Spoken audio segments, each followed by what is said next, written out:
Lush, executive editor of Hub Culture, and really pleased to be joined by two absolutely fantastic women here at COP26 in Glasgow.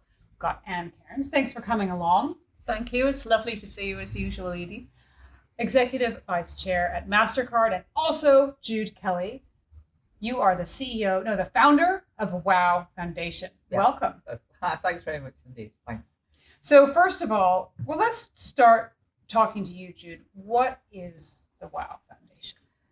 So I started it 12 years ago, the Women of the World festivals, which I began when I was the artistic director of the South Bank Centre. My background is I'm a theatre producer, an arts maker, a convener of creative conversations.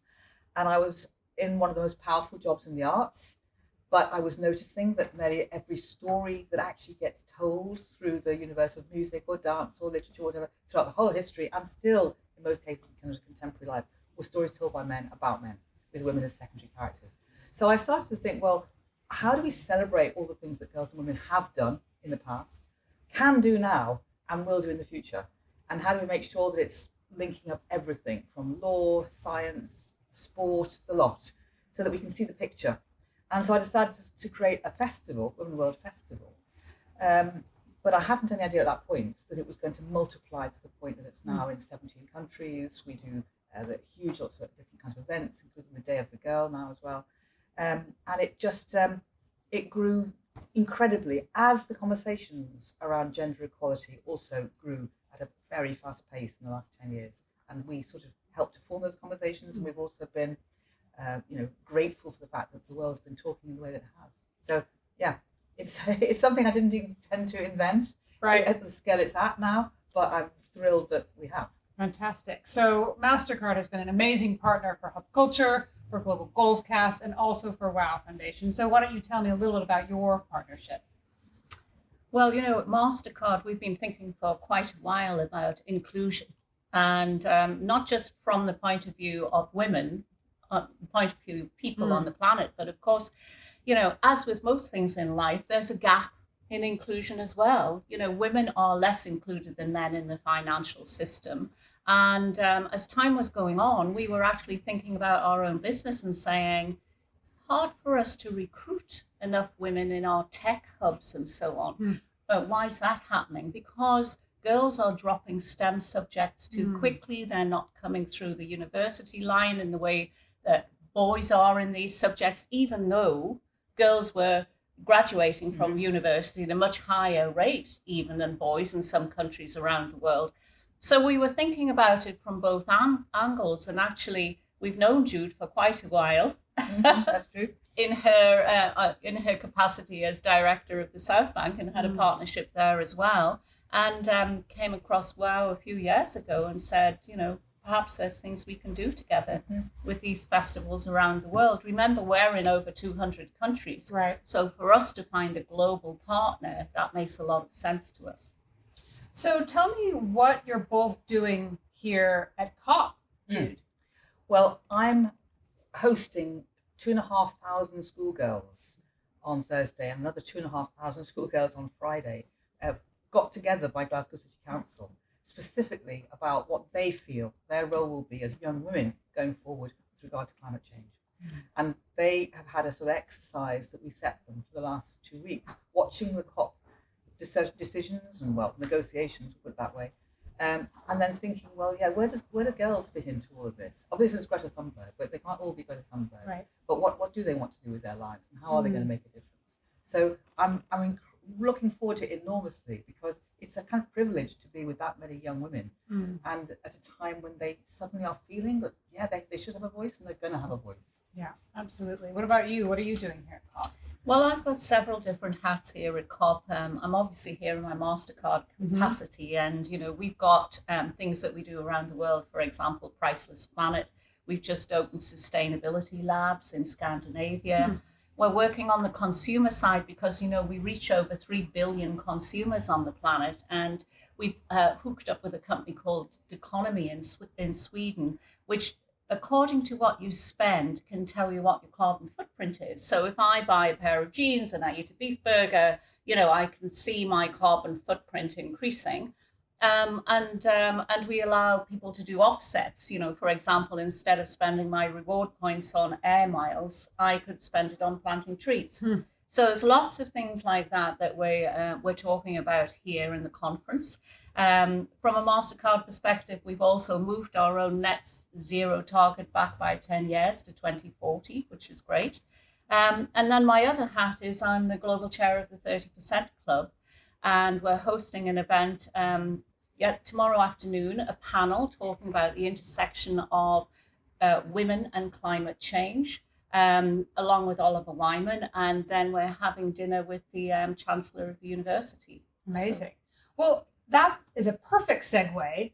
What is the role of women in climate, and why is gender equality so important to think about alongside solving the climate emergency? Well, it's probably been much quoted during this conference, but Mary Robinson, now one of the elders, ex-president of Ireland, said, climate change is a man-made problem and needs a female solution. Well, she actually specifically says a feminist solution.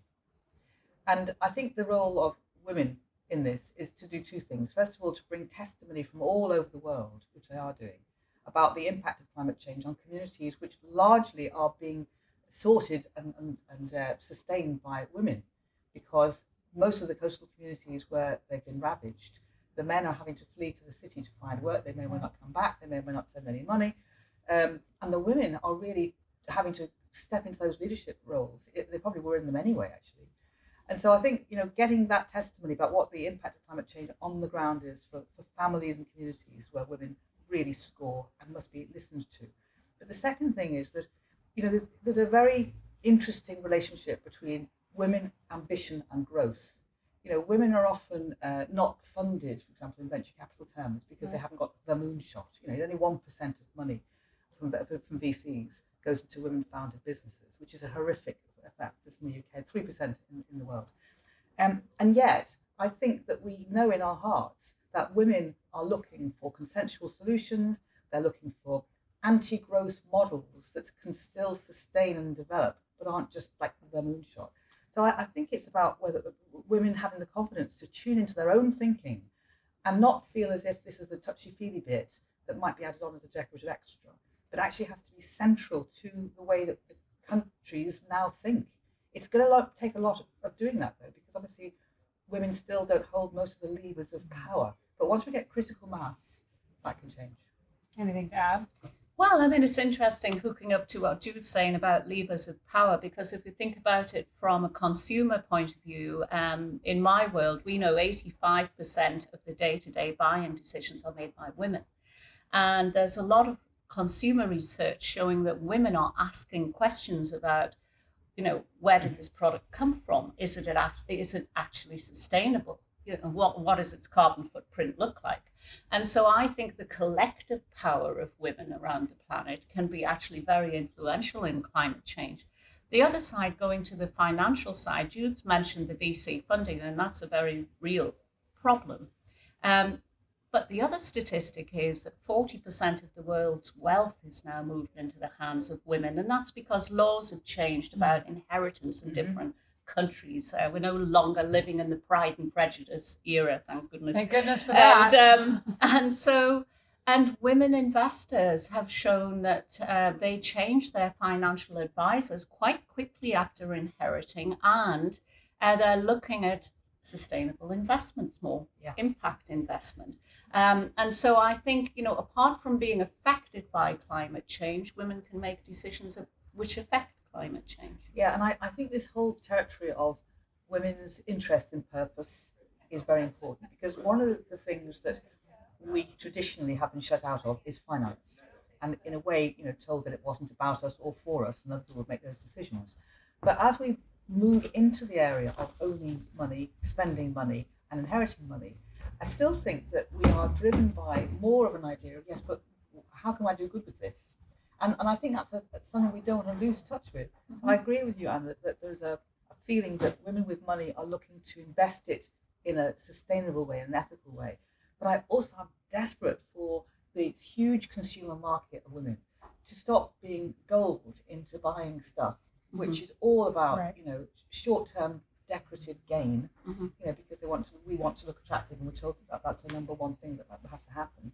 The amount of money that's spent on packaging of perfumes and cosmetics, and it's all ridiculous. And so I want us to use our consumer power intelligently, and we could make a massive difference. Absolutely. I would love to continue this all day. We've got to end it there. But Anne and Jude, thank you so much for being with me here in the ICE Hub here in Glasgow. And thank you to MasterCard for being a fantastic partner for Hub Culture, for Global Goals Cast, and for WOW. Thank you. Thank you. Thank you.